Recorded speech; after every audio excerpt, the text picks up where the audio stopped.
Business owners likely will have only one shot to sell a business. Most don't understand what drives value and how buyers look at a business. Until now. Welcome to the How to Sell a Business podcast, where every week we talk to the subject matter experts, advisors, and those around the deal table about how to sell at maximum value. Every business will go to sell one day. It's only a matter of when. We're glad you're here. The podcast starts now. On today's podcast, I had the opportunity to visit with Melissa Gragg. And for those of you who have either been divorced, know somebody that got divorced that owns a business, or is thinking about getting a divorce, this episode's for you. Melissa is just dynamite. She has been in this world of disputes and complex valuation matters for years. I've followed her career. She writes an awful lot about the topic. And just a few things about her. You know, she's a certified valuation analyst. She's a certified fraud examiner. She's a master analyst in financial forensics, specializing in matrimonial litigation. And finally, she's a certified divorce financial analyst. And in our time together, there was no shortage of tips about these complex matters where there's emotions involved and what is fair may not necessarily be equal. So I hope you enjoy my conversation with Melissa Gragg. I'm your host, Ed Mysogland. On this podcast, I interview buyers, sellers, deal makers, and other professional advisors about what creates value in a business and how that business can effectively be sold at a premium value. On today's show, I am so stoked. I have Melissa Gragg of Bridge Valuation Partners and the Valuation Podcast. I came to know her years ago. She's going to give me grief about it, but she was a prolific author and I read about her in the trade magazines, and she was always that person for divorce and complex issues. And I just enjoyed reading about her, and at some point I was going to get her on the podcast, and I finally have done it. And this is round 2 because I screwed up the technology the first time. So Melissa, welcome to round 2. Thank you. So good to be here again. Right. So before we got started, I kind of gave an overview about, just your background, but, can you talk a little bit about how Bridge Valuation Partners came to being, as well as your own podcast? Yeah, sure. Bridge Valuation Partners, I kind of had to come up with a name at some point because we all start with a company, working for others, and then we create our own company. And I was like, well, what do I really do? I kind of am the bridge between two people that are disagreeing, whether they're a couple or business owners and things like that. And so most of my practice has been around litigated matters or when people are fighting. And I started to realize that if I could work for both of them, it was a little bit easier because, being impartial in the middle is easier when you work for both sides. So I kind of have been doing a lot of joint work, or working as a joint expert and then doing mediation, which is kind of like doing the same thing, just outside of court. Well, let's start with divorce. Sure. In my world, that is the kiss of death. It is, if someone shows up and says, I want to sell my business because I'm getting divorced, I know that it is guaranteed to be a mess. And chances are it's never going to sell because somebody's not going to be happy.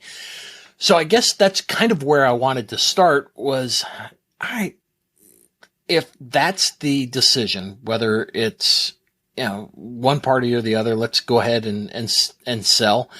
How do you manage that process when both parties, it's an emotionally charged event, and how how can you help somebody through that process? Because I can tell you, we've been, I don't want to say, we do a pretty good job of it, but it still breaks down, and for no apparent reason other than I'm pissed at the other party. You know what I mean? Right, right. Well, and I mean, I think you have a lot of factors. One is traditionally and every state is different, but traditionally in a divorce setting, if one party wants to keep the business and maybe the other party doesn't, then we're going to value it, right? And one party is going to keep it and the other is going to get equivalent assets. So then you have a situation where maybe they can't agree to the price. And now you have you buy it. No, you buy it. Maybe it's a passive interest, right? Maybe we're just a 10% owner in something and we don't want to split it, or it can't be split. So then you have a situation where is the judge forcing the sale? And the judge could say, well, if you guys can't agree to it, then we're going to have kind of a liquidation, if you will. And now we switch over into the M&A world. Well, in the M&A world, what do we want to do? We want to prep for the sale. We want to get our client in the best light possible. And you're literally starting with, we're getting divorced, we're selling the company. And so you're in a fire sale, a perception to the buyer, I think is part of the bigger issue. And then you have the distracted owner. Well, one of the most, we took it on the chin on this divorce because, but at the same time, I was kind of impressed that they did it this way. So the parties couldn't agree to value. So they put it on the market, and I'll bet you it was a great business, and we had 10 plus offers in a real short period of time. And we got down to the person that they were going to sell to, and the wife bought him out. She used that offer as proxy for fair market value, which to me, I mean, like I said, it forced me to change my engagement agreement from that point forward. But at the same time, we were pretty impressed that, what a great way to if you can't resolve who's going to pay what, all right, you put it on the market. The market will tell you what the value is. And that's my next question, is the difference between fair market value in a divorce setting versus what I just described. Well, and what you just described is, when somebody's getting divorced, if it's their first time, they don't know what to do. A lot of the attorneys are kind of like giving advice on what to do. So when we have a house, we're like, oh, call an appraiser, get an idea, just get a rough estimate of what it's going to cost. And that might cost a couple $100 to get an appraiser to tell you value your house. Now they say, oh, well, there's these business brokers, these appraiser, go out and get an idea for them. So absolutely it has been used as a ploy to determine what the fair market value is. Now, realistically, in valuation, any type of merger is going to have some inkling of a strategic value. Sure. And so when you have a strategic value, it's that I know something about the market that makes me smarter, or I think I'm getting a deal because you're going through a divorce, or whatever the reasons are, they might come up with it. Fair market value is willing buyer, willing seller. And that's usually one of the edicts for a divorce, is that it just has to be, you can't pay a premium, or you can't get a premium for it. Well, that's what tripped me up. Why not in a million years did I think that we were, that at the end of the day, this is how it was going to work, because I figured somebody would put their hand up and say, this isn't fair market value. This is something other than that. And it didn't. And I mean, the judge was tickled pink that, you can't argue about it. The problem is judges, attorneys, everybody in divorce court, when you even describe fair market value and you're like willing buyer, willing seller, the first thing they say is like, we're not selling. We're not selling. We're not going to market. Like, this isn't how we should look at it. Like, it's all me. You can't sell me, and all of these things, which fair market value is the hypothetical. Like, it is the assumption that you're going to put it on the market, and what would somebody pay for the cash flow. And so I think in some capacity, when you have an unwilling business owner that wants to, that is willing to sell out, but maybe not internally, because again, you're never going to know the true value if you're just a warring couple or warring partners. Like you're always going to assume that you're getting screwed over. So an outside buyer comes in and offers that price. The judge is going to love that because they're going to say, well, somebody on the outside was willing to pay that and you now paid it. So that person got what they, what it was worth. Sure. And they think that that is absolutely the proxy. And even if you have a conversation of, well, we had 5 buyers and we worked up the price and it's now a 20% premium, quite frankly, then they would probably turn around and say, okay, well, are you willing, sir, to buy your wife's shares out? Sure. Now, to me, if the wife comes in and buys it at that point, then there was still an implicit understanding that it was worth more. And so now you're arguing against a kind of an assumption that's probably erroneous, but they, you know, like we've talked about this before, they're locking in on that number and nothing, even a willing buyer out in the open field offering to buy this, if they still think that it's worth more, you know, like right now in divorce, the attachment to property is a big deal. You know, so the attachment to a business that's maybe been in the family, or you have children that are working in the business, you have more complexity. Normally, these businesses provide the lifestyle for everyone involved. Sure. So you can't get rid of the business because then we don't have an income. And if we don't have an income, we can't pay alimony and we can't pay for the houses. So it's kind of a catch-22. Play that out. So what do you do? I mean, that wasn't where I was going, but I'm interested in what in the world do you do when you have that level of complexity in a family business that the income stream is the source of income for a bunch of family members? Yeah. How do you do that? Well, I mean, one is, can it continue? And because once we start to take a look from a business valuation standpoint, we start to see some of the nuances, like we have to dial back some of those expenses to understand what the true cash flow is. Right. But in those situations, when it's providing for the family, a lot of times, I mean, quite frankly, those are the situations when you have a privately held company majority owned by one person, right? The father, the grandfather, the mother, the grandmother, whatever, that hierarchy. And you have all these kids. Well, both spouses have an interest to have the kids still employed. Sure. But now you're looking at, most of the time the other spouse is concerned that a lot of personal expenses are being run through the business. Yeah. And so you have this kind of this thing of like, well, we want to dig deeper. Almost always there's some issue, of what has been done from an accounting standpoint, but it's never in the best interest for the parties to go down that path of like threatening, well, I'm going to call somebody and you're going to get in trouble for doing these things, putting personal expenses on your business. Right. It's really starting to educate them on the fact of that sometimes one income stream was great for one household, but it wasn't great for two. And so in looking at it, you don't want to blow it up, right? Because it's still going to be funneling through one party to the other.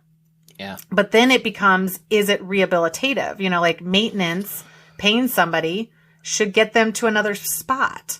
But that's not always what it's used for. So it becomes a very difficult situation, but you don't want to like throw the baby out with the bathwater. Like you don't want to call the IRS or call the feds to come in because my husband's doing something or my wife's doing something when it will crater the entire thing. It's better to kind of come in and say that there's a lot of discretionary items that should be done differently.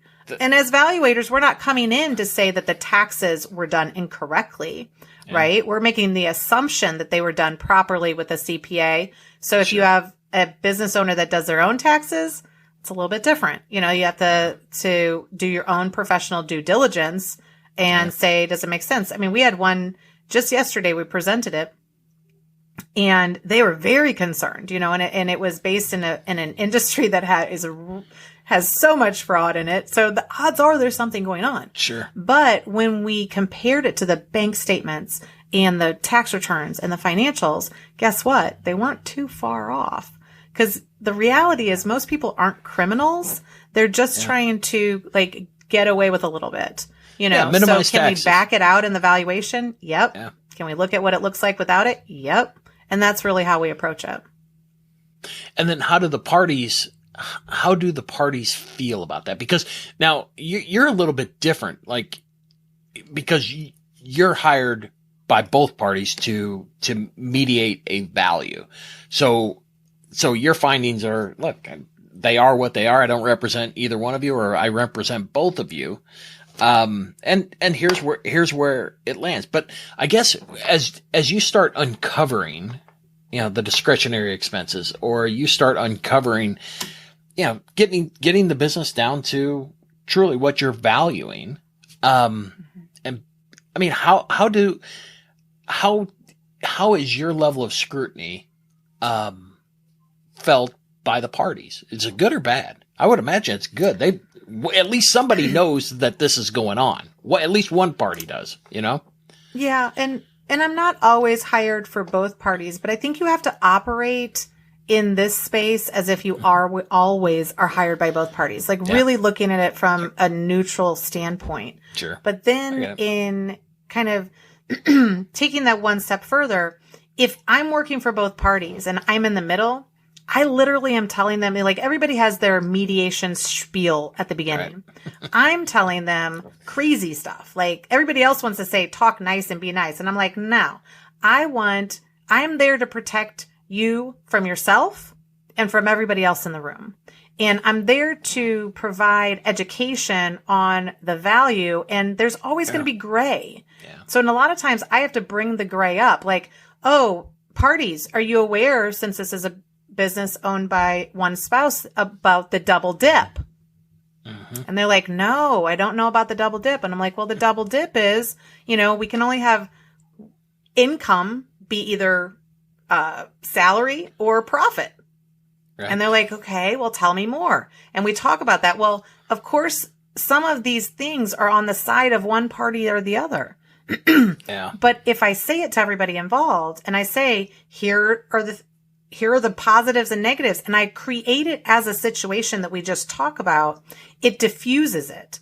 And if there is an issue, if you spent $1,000, let's say $10,000. Okay. Yeah. Make it good. $10,000 at a jeweler. And I ask what was bought, and it was not to your wife. It still is, you control the vibe and the energy of the room. And so if I'm like, well, what is this $10,000? Did you buy a diamond?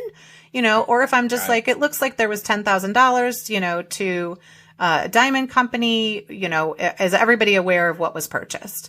And one person might say no. And I'll say, okay, what was purchased? Was it for business purposes? And then it will typically, if there's infidelity, it's already known. Right. And we're quantifying it to say, okay, you spent $10,000 on the Paramore, but the thing is, most people use their bank account for multiple expenditures, but the tax accountant is allocating it out and saying, this is to the business and this is to you personally. Yeah. But the spouse doesn't know that process and doesn't see that process. Sure. And so I'm like, yeah, I know he's using the card, but it's still, the accountant is not putting that as an expense. So some of it's education, some of it's identifying the issues that are, when we have inheritances involved or settlements from suits, that's going to have a little bit more houses, have a little bit more energy,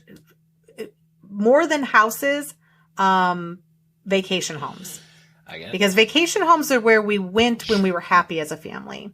And we want to continue to be happy as a family, even if it's without that one spouse. So I've seen vacation homes become more of both parties can use them, but you need to identify where the emotion is going to be, because when you mix emotion and numbers, they don't match. You know, you have to deal with the numbers in a very different way than you have to deal with the emotions. So when the numbers are tied to the emotion, if you don't know that going in, you know, how do you back down off of that emotion?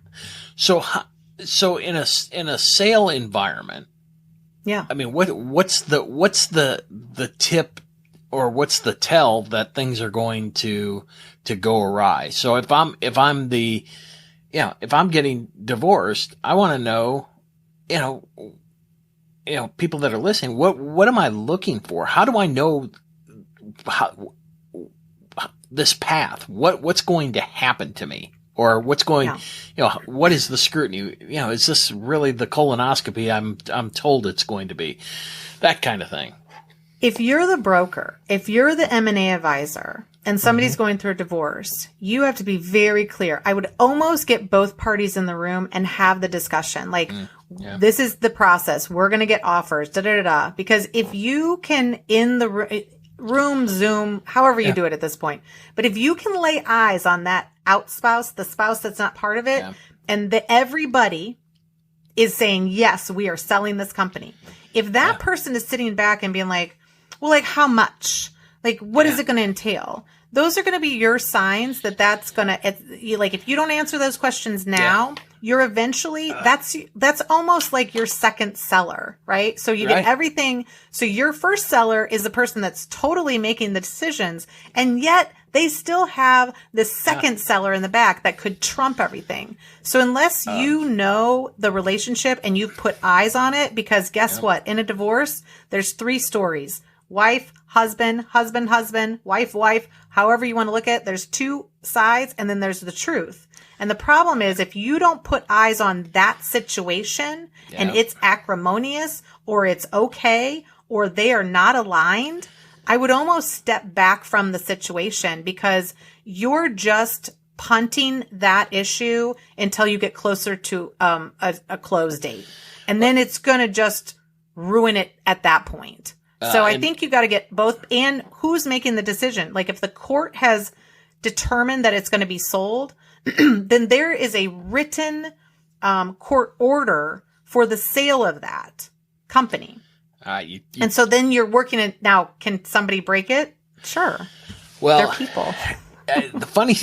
The funny thing is, most of the blowups in recent memory has been once we get an offer and we start moving down that path of, this is, how much we're getting, what's the promissory note, if there's a bank involved, is there sub debt, and the prospect of I'm going to have to defer part of my purchase price for this with this guy I'm trying to totally divest myself of.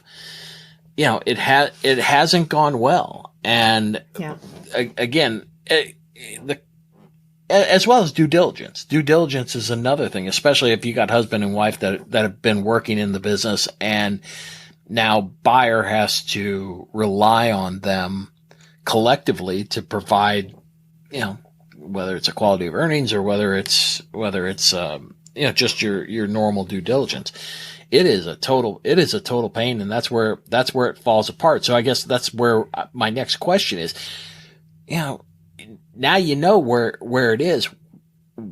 What do you do? I mean, have you seen anything effective that would help me not allow I shouldn't say not allow, how to prevent the deal from blowing up once we agree on purchase price? We're only about 30% of the way there. Now we gotta verify. I think you have to front load it. So I think you have to front load all the work. But the thing that somebody says when they're in a divorce and when they're selling their company is the same. It's my second job. And so when you're in a divorce, selling your company and running a company, you now have 3 jobs. And the problem is 3 jobs is going to stress out anybody. But then you have a divorce which is highly emotional. And then quite frankly, we are discounting the fact that selling your your company is highly emotional. So when you combine those 3, you either have to lower your expectation for quickness, and that's never a good thing in a deal, right? Yeah. Like we can't just like, oh, you have due diligence requests? We'll get back to you next month. Sure. That's the close. Right. You don't have that space. So in my mind, if I see somebody that's in a divorce we're going to talk about all the issues at the beginning, all the negotiations. We're going to have everything ready for due diligence before it's even requested. Yep. And we'll just be prepared for that capability. Because I don't want to disclose it to the buyers of will you be patient with my client because they're going through a divorce? They don't care. They see blood and they're just going to go for you. And they're going to be like, oh, fine. Yeah, we'll give you more time. Yeah. We're going to ding you on the price too. So in my mind, that's great. It's really having everything I think is setting the expectation. And so if you set the expectation with the couple and you're like, I don't know if this is going to be a good time or not, or who is the front person? What things do we have to agree with and what things that we don't? Because the moment you continue to leave out a spouse, especially gender related, that spouse is not your gender, right? Yep. So you keep on leaving out the wife, you're going to be the bad guy. He's going to be the bad guy. And it's going to be a perceived not disclosing the information. You could be giving them everything, but the perception. And so I think when you get involved in these, people don't like divorce because half of it's on perception. There's no logic about it. There's no real thing happening. It's just the perception oh, you didn't have a conversation with, I'm the owner too. And as a woman, we are constantly put to the side in those situations, especially when it's male advisors. And so I think that in anything, you have to do your own due diligence. The way I do mediations or when I work for a joint party, we have very clear communication. Yeah. You do not get to talk to me without me responding with your original email. So if you email me and say, I hate this person and the value should be this and I'm going to say, thank you for your email. And I'm going to respond to everyone. Sure. Your spouse, the advisor, everyone. And I'm going to say, I'm going to clarify the situation. And so in my mind, that keeps me away from having any confidential discussions. Now, I can tell you how we use confidential discussions, but for those from the very beginning, until I get the trust of everyone, everything has to be communicated to the whole.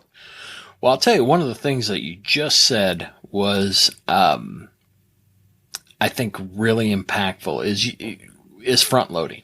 That, if you're going to go through a divorce, you need to prepare much more. The normal, data room is not adequate. You need a full due diligence, uploaded and ready to go. Because I think the shorter the time from offer to close, even though that's best practice anyway, in that case, you have to do it. That was really great. But realistically, in a divorce, the discovery process is very extensive.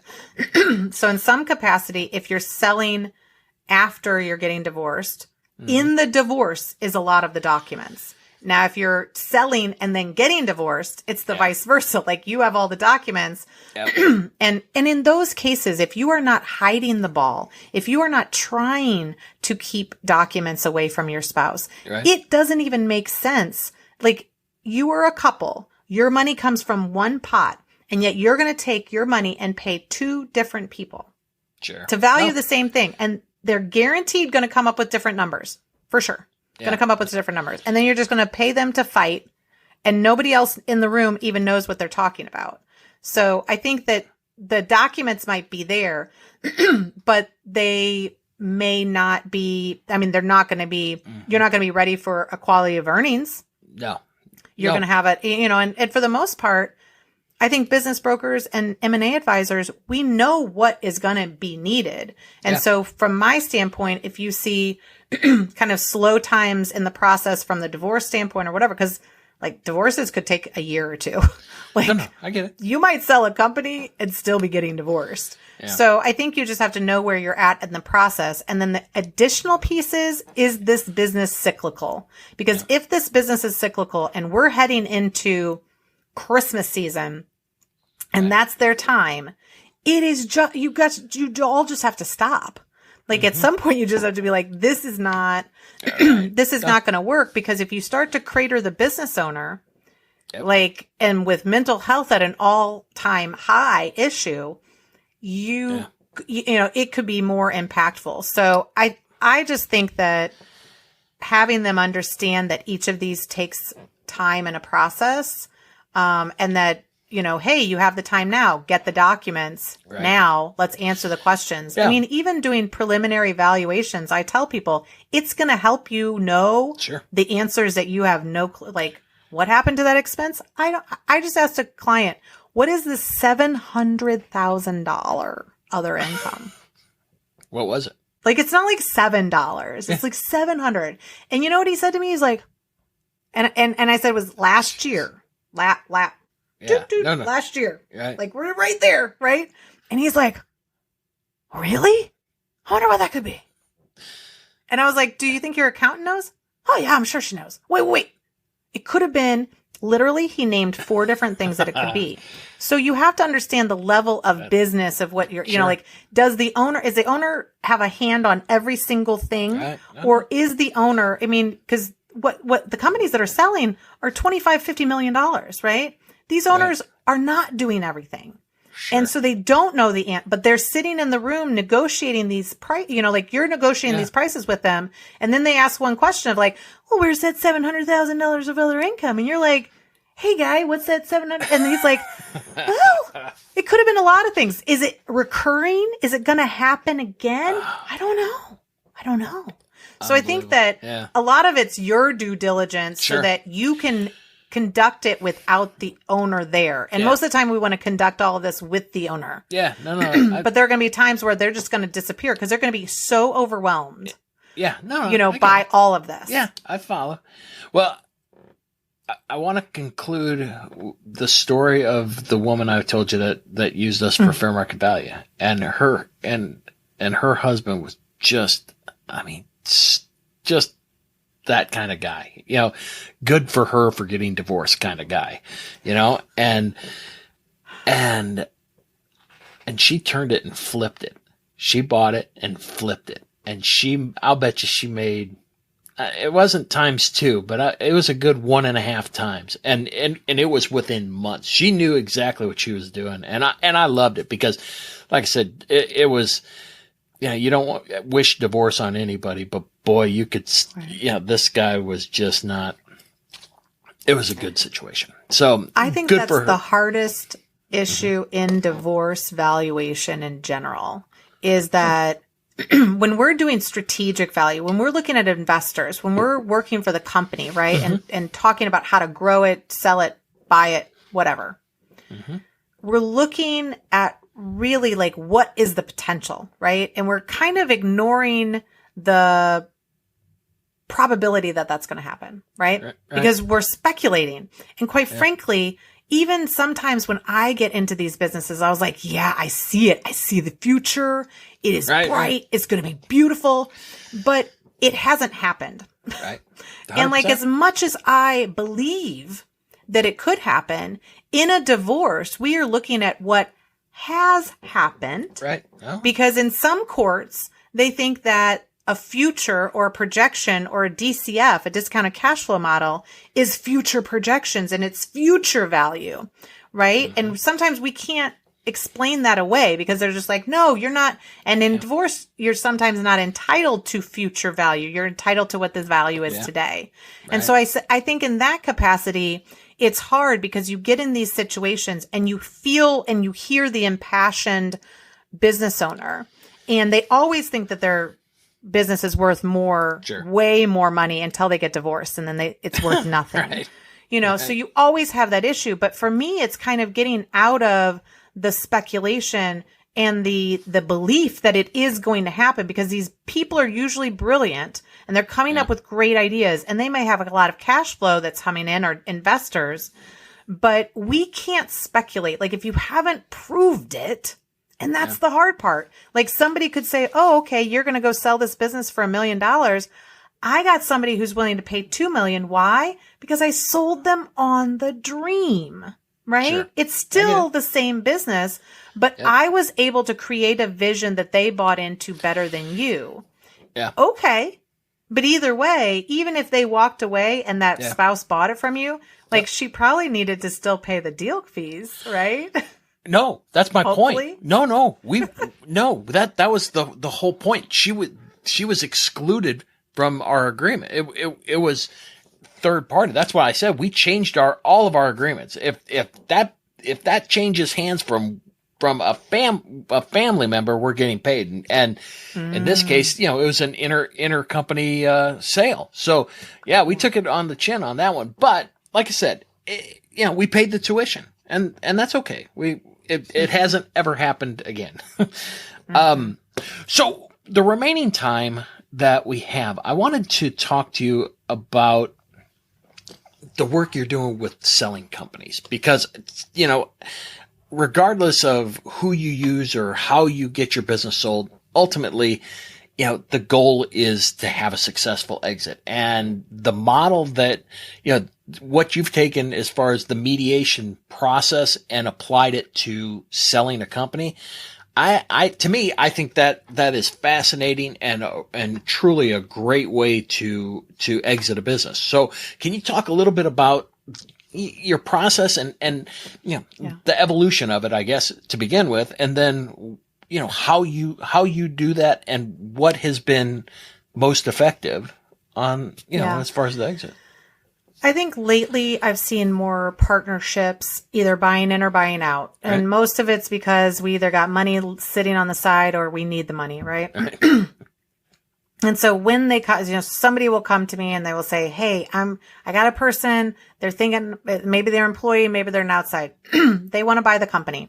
And I need to know what it's worth because we need to start these negotiations. And then I say, great. And usually it's the business owner, right? And sometimes it's the person buying in, right? I'm going to buy into this company. Can you tell me if it's going to be worth it? A lot of times I'm telling them, like, you don't need a valuation report. Like, you need numbers run. And depending upon your credential, you can either run those numbers and give a smaller piece of paper or not, right? But you have to understand your own standards. Sure. But it's really, though, because what I tell them is I can give you a number, right? I can look at the business and I can give you that number.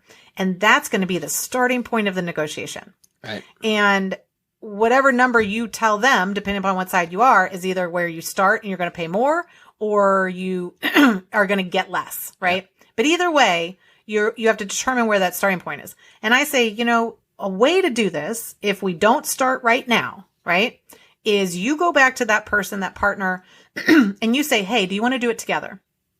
You split the fees, or in some cases, if you're buying out a partner, it's the company. Sure. And I come in and I do the same thing. It's the communication has to be clear, communication with all parties. And we go in and we look, and I get them to all sign off on the history, the adjustments, I still do the math, but I'm like, hey, does this adjusted EBITDA make sense? Does this projection make sense? And they come back and they argue the inputs, right? The assumptions, basically. They're like, oh, I think it's going to grow faster. Well, now you think a 3% growth rate. He thinks a 15% growth rate. I think I have an industry report that says 7. Yep.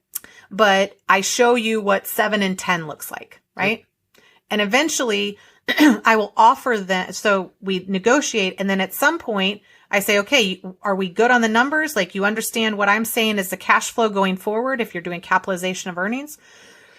They say yes. And I say, okay, boop, here's the value. And they're like, and they should be, each of them should be moderately okay and moderately not. Like, they're going to sit there and be like, are you okay with it? Because but wait, because they don't want to get screwed. You just don't want to get screwed in this situation. Right. But what happens is I'm defending the number, not them. So they can still remain friends because I'm the enemy. Sure. And I'm the enemy to both of them because one of them wants it higher and one of them wants it lower. So they're going to come at me from both sides. But what they're not having conversations with is each other, because if you negotiate just two people, you made up your numbers.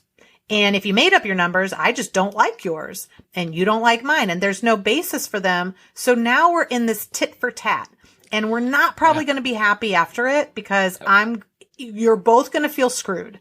And so in doing this in the middle, we show the number and then I say, hey, you each get an hour with me by yourself. And they're like, what?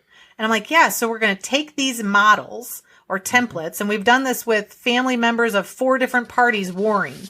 Yeah. Everybody gets an hour, and we use the models and the templates to run your numbers. Okay. So you thought it was a 3% growth rate. You thought that we would have to get debt. You thought that that was a bad add back. Whatever it was that you just didn't like, I get to show you what the number means now. Sometimes I do it with both of them there and say, oh, you wanted these things. The value is now, it's not $1 million anymore. It's 990,000. And then I go over to this guy and I say, you wanted this and the value is 1.1 million. Okay. I get it. And so, and maybe it's 1.2, right? So it's a little bit down on this guy, but a little bit more up on this one. Now I've established the range that you guys negotiate. And then I tell them, now the value is one issue. We have to negotiate employment contracts, earnouts, buyouts, the timing for the buyout. So now you're arguing the facilitation of the buyout as opposed to the number of the buyout, right? Yeah. And that's where it kind of changes. And quite frankly, if you're buying in, this is a bigger deal. Because now you're going to buy, you now have an unequal distribution of power. And unless I level the playing field from a power standpoint, the person that doesn't have control over it is always going to think I am in the corner of the business person. So doesn't the business owner, in their operating agreement or bylaws, isn't there something that governs people buying in? And do you kick that to the curb and say, you know what, I get it, but this is how we're going to do it? Or better yet, Mr. Owner, this is what we're going to have to supersede this agreement in order to get that party into this business if you truly want him or her as an investor. So how does that work? I will say a buy-sell agreement. Haven't seen one written properly or well. And I think a lot of people go and try to help people come up with better buy sells so that they can avoid this. I will tell you, for the most part, and I can't say all the way and I can't say every state, for the most part, when I've been involved in litigation where there was a very specific buy sell, almost specific enough to say, we determine the EBITDA based on this is the multiple, blah, blah, blah, and there's some room to allow the valuation, the court throws it out. Really? Why?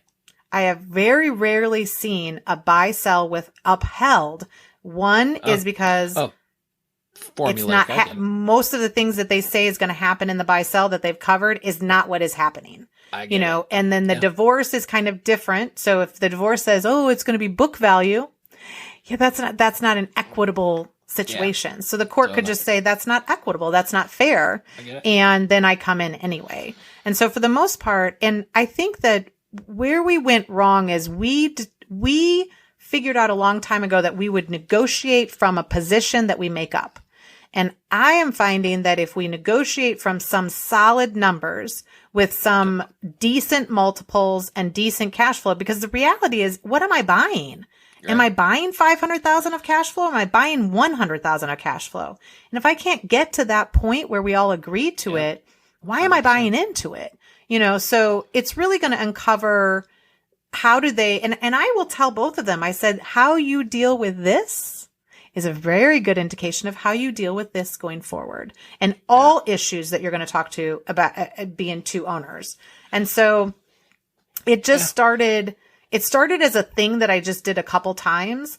And then it became like, I value the company every year for whoever buys in and buys out. Quite frankly, I believe that if you want to lock in a buy sell, you need to value the company every single year. And that value becomes the value that anybody over the next year can buy in or buy out for. Oh, and then it's been determined. It's a consistent process. You have a pattern. To me, in any of this, especially if you're going to continue to buy in and buy out, like an ESOP, any sort of employee, like employees buying in and out, because that's how the boomers and everybody is going to exit, right? There has to be, like, we don't you can't just be bought out sometimes. Sometimes there's going to be family members and things like that. It's going to be a transition period, but you're going to be even if somebody comes in and buys your company out totally, 1 to 3 years, you're going to be working with them. So if you hate them on day one, this is not the endeavor that you want to go about. And you're hating them because they didn't like your number, but your number was pulled from the sky. Yeah. And it's what you felt it was worth. But I try to encourage people to have solid foundation to negotiate, because there's always ways to give. Like if I come in and I do the valuation right, and I've done it for so many families, and that's where it becomes key. Niece is buying out of business, right? Mm-hmm. I'm coming in and trying to save those relationships from the negotiation process. But if I don't have some support for that position, now if I come in and say this is worth $1 million and you really want to sell it to them for 800,000, there's nothing that prevents you from doing that. Yeah. I'm just giving you a rubric or a container of here's the reasonable value. If you decide to go outside of the reasonable value, what do we know in mergers and acquisitions? Yeah. You can go outside any you want. Maybe that niece is like, no, auntie, I want to make sure you get at 1.5 million. Okay, but I want you to continue to work. Again, we were solving situations with a number that we just thought everybody would seal on, and they're not. There's no number. That's the hard part for people to understand. Even if I do this for a living and I come up with numbers for companies, there really is no number. There's a range of reasonable value. Right. Hopefully both experts or multiple experts would all be in that range, but there's a range of reasonable value. And then there's negotiating the intricacies of the deal. So I might take 800,000 because I want a 2-year salary. So in your practice, one of the things, I mean, you're able to facilitate exits and not just with family members. And in our original conversation, you're dealing with people that have received indications of interest and actually, helping those two, I don't want to say merge, but, there's an exit, but you're right in the middle of you. I don't want to say, I mean, you're a value broker is I think the term I used before. I mean, you're right in the middle of brokering that value. So, I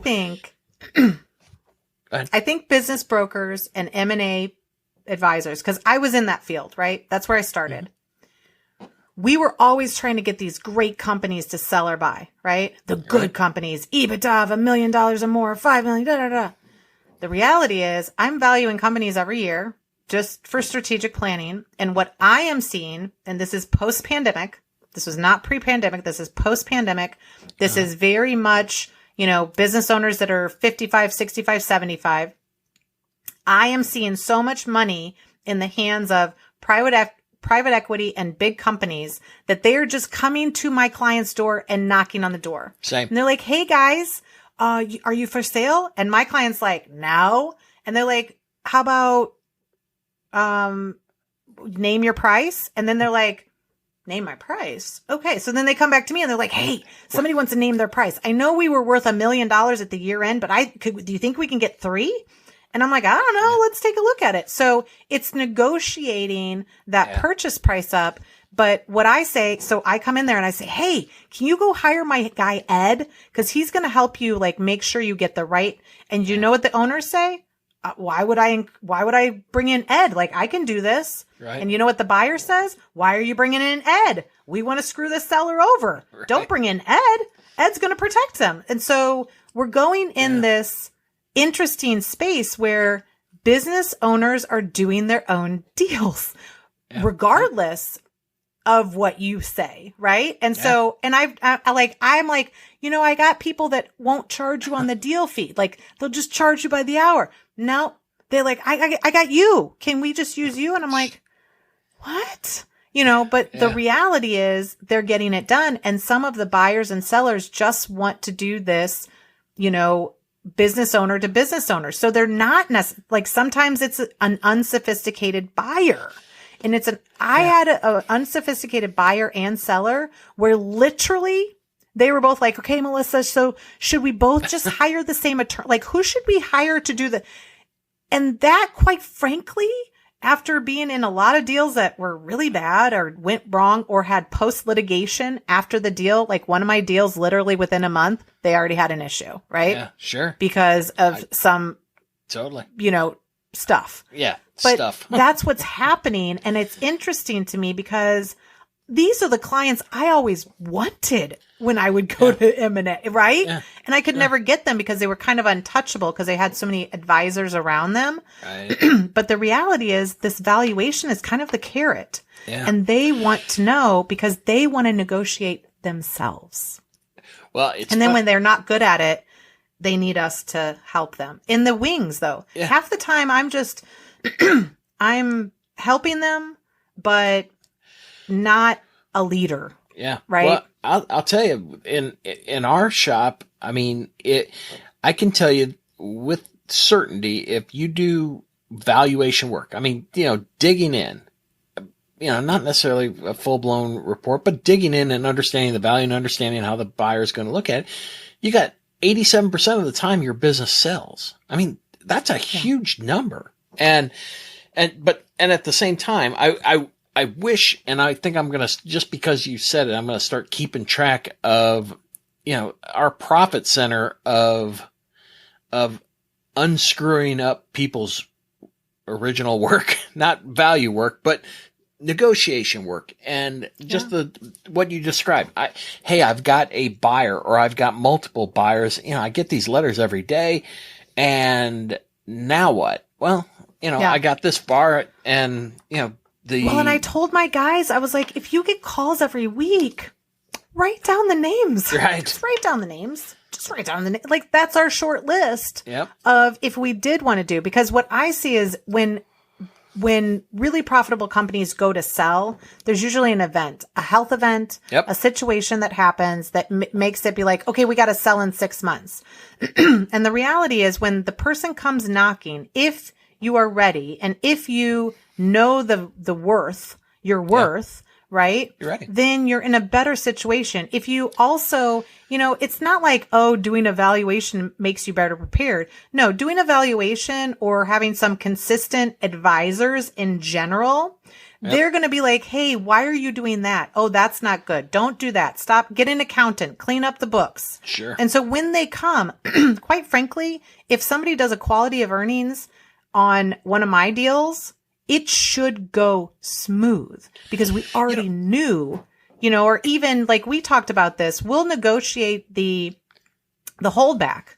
Like I will negotiate the holdback at the LOI stage. And they're like, why are you negotiating this? And I was like, because you're going to come back and ding me on it at the end. Like, let's talk about everything right now. Well, it's funny you say that because I was just squabbling with another deal person, and they were like, "You got to be kidding me!" I told you I had Elliot Holland from Guardian Due Diligence on the podcast a couple weeks ago, and I was saying, boy, if you could just show up to a buyer. Show a buyer, here's the quality of earnings. Wouldn't it make the whole process go infinitely easier? And the opposing viewpoint was, why in the world would I air my laundry and get dinged at the beginning? And I'm sitting here going, well, I'm not really certain. I'm questioning how big of the ding you would receive. I mean, they may look at it and say, yeah, you know what? It may not be worth as much as we originally thought, but I have to believe downstream after everybody's put some time into it, they're going to get dinged worse. You know what I mean? From a value penalty.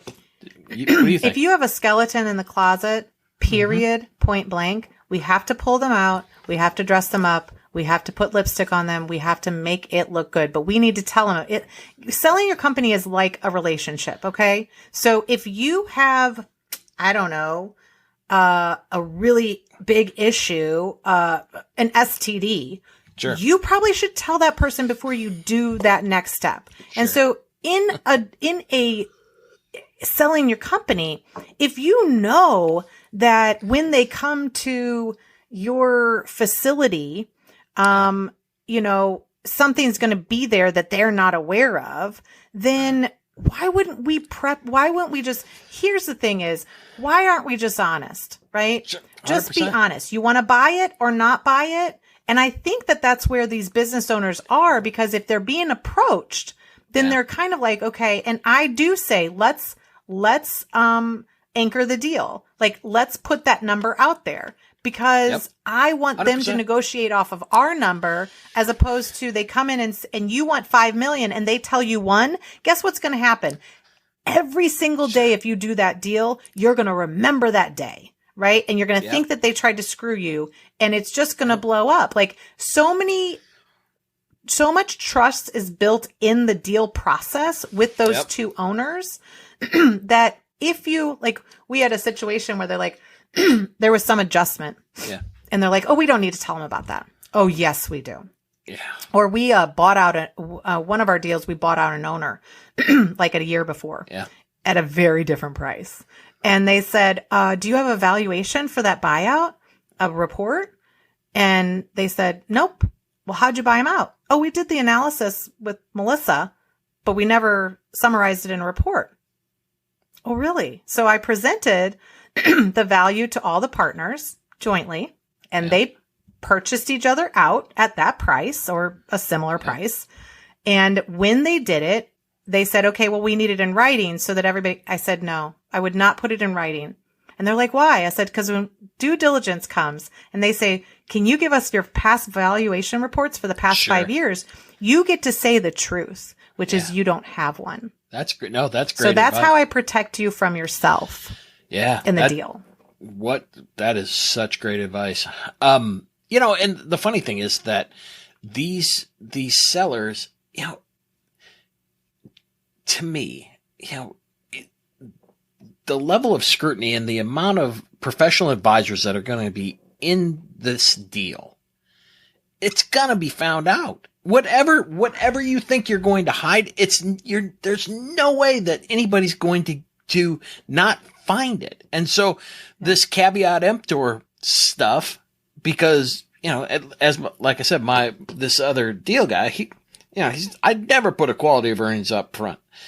Yeah, well, I am totally on the opposite end of the spectrum, and it sounds to me like you are too. Well, and if you don't give them the report, I think you have to do the work. I think if you're going to consider, I mean, and you know, this is the stuff that we say, but if you're going to consider selling, cleaning up your books, getting an idea of the value, because the reality is you're going to think it's worth more than it is. Yeah. Figuring out 100%. What the after-tax effect, because guess what? There are taxes in these deals. No. That's why we do stock, or, you know, understanding a stock or asset sale. Like, why do I care? Understanding what happens if you sell a C Corp or an S Corp. You know, like, these are little things, but I think that that's how you can start to educate the client is how do you do some of these things? Totally. Now, I think that this is kind of different, but I think that we're going to start moving towards a private marketplace, and we're going to start moving towards like a matchmaking kind of situation, because like I have a certain type of company that my buyer wants, right? Yep. And they want a certain type of company. I was like, okay, we're going to go look for it. And then the next week I get a call from somebody who wants to sell that company. And I was like, what? I was like, you know, I already have a buyer, but I'll do that work, but I'm going to value it and I'm going to say what it's worth, because we have to do it for certain other purposes. And I can't, it's my reputation. So I got to do it right. Yeah. But I think I could go back to my buyer, right? And say, I already did this valuation. She doesn't want that because it's fair market value. She wants more. And now conceptually, so like, let's say right now you and I are both businesses and my price tag says 10 million and yours says 7, right? So you come to me and you're like, hey, your price tag says 10 million, like a matchmaking site kind of, right? Your price tag says 10 million. I said, oh, no. Yes, that's what it's worth. But like for me to sell now, it's going to be 12. Yeah. Now, what am I negotiating? I'm negotiating the premium. Everybody's aware of what the fair market value, the base value. Sure. Now, do you want to buy it for a premium? what is your premium compared to that person's premium? And now it's just I'm going to get what I'm worth, but I want more. Now you're like, well, but your price tag says 10 million. I was like, yeah, I know, but that's in 5 years. Thanks. Right. Bye. 12 million today. Now you might say, I got cancer. And I'm like, they go, okay, well, you take 9 million. And I'll be like, yeah, Nope. I'll take it right now. But it creates this openness about what the issues are. And we're open dating, right? Then because for the most part, people don't want to sell their company. When you ask business owners, do you want to sell your company? They said, no, you're right. We want to grow it. We want to expand, but they're going to get the knock at the door. And that's, I think, what you have to be prepared for is when the knock comes, are you ready? That's a good point. All right. I appreciate you going over our time. So my last question is the one I ask every guest is, what is the one piece of advice that you could give to the listeners that would have the greatest impact on their business? How's that? So what I normally always tell people is know your numbers. Okay. So you can be a brilliant marketer. You can be a brilliant rainmaker. You can have the personality the size of Texas. Everybody will love you. Okay. But there's veracity and understanding behind numbers. And when you can at least talk the numbers, and if you can't talk numbers, if numbers is not your strong point, then have somebody that does, that you can understand from, or, like even attorneys. I'm like, you got to start understanding what the business mean. What do these business things mean? Because quite frankly, like I've been talking to a lot of people about like Chat GPT and stuff like that and AI. Sure. And I was like, AI is going to take away everything. All of this bullshit that comes out. Oh, can we cuss? Ooh, okay, take that out. Any of that bull that comes out of our mouths, right, can be created by AI. Sure. So you have to figure out, why do they need you in the room? The virtual room, the actual room. Sure. So if you're just coming in and you're spitting out or just doing this rote stuff because you heard somebody wants to buy a company. Yep. Oh, are you going to pay 5 times, 3 times EBITDA?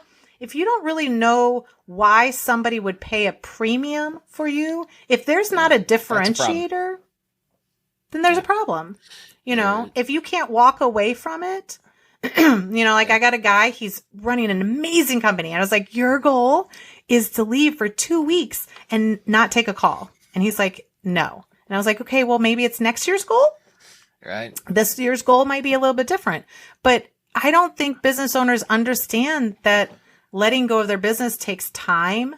And so you have time to get to know your numbers. You have time to know why things are moving. Because quite frankly, start budgeting, start projecting, work with somebody to see if you even line up with the projections. Sure. And start to take a more calculated, because for me personally, companies sell amazing on 2 to 3 years of great trajectory of growth, and they sell well on top. Yep. You take that one dip down, it's not so good anymore. So it's really like, when's the right timing and opportunity? And if somebody's going to come knock at your door, be ready, because that's going to be the easiest deal you probably have ever done. 100%. And the fact of the matter is that there is so much activity of buyer. It used to be that we were the kind of the conduit to the marketplace. Anymore, oh my gosh, the work that we do to find buyers, anybody can do it.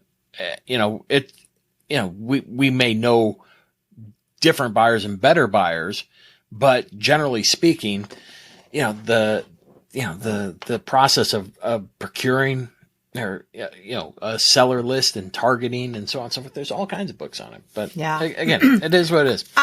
I think people will move and shift towards more partnerships, more Agreed. Buying initiatives, trying to get lower costs on supplies and things like that. But the old, merging and somebody's just going to take away all the risk and give you all the money.